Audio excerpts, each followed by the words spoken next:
Welcome to Chillin' 101. We hope this video helps. In this video, I will explain how to use a PS4 controller on a laptop for GTA 5. First, let's get your controller connected. You can simply plug it into your laptop using a micro USB cable. For a wireless connection, press and hold the share button and the PlayStation button on your controller for about 3 seconds until the light bar begins to double flash. Then, open your laptop's Bluetooth settings to pair the wireless controller. Once connected, we need to ensure your laptop recognizes the controller properly. If you have GTA 5 on Steam, open Steam and go into Big Picture mode. Navigate to Settings, then Controller Settings, and enable PlayStation configuration support. If your game is not on Steam, you will need to download and install DS4 Windows.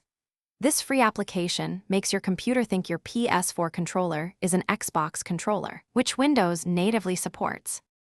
With your controller connected and software configured, it's time to jump into GTA 5. Launch the game, preferably through Steam if you've used Big Picture mode.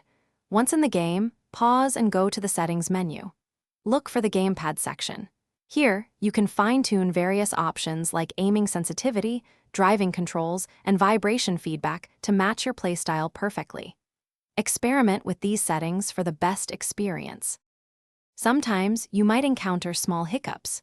If your controller isn't responding, first ensure Steam input is enabled in Steam's controller settings.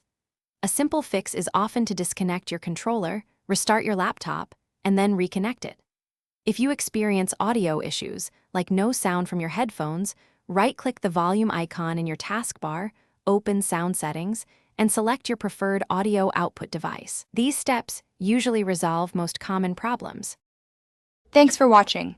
Consider subscribing if we helped you.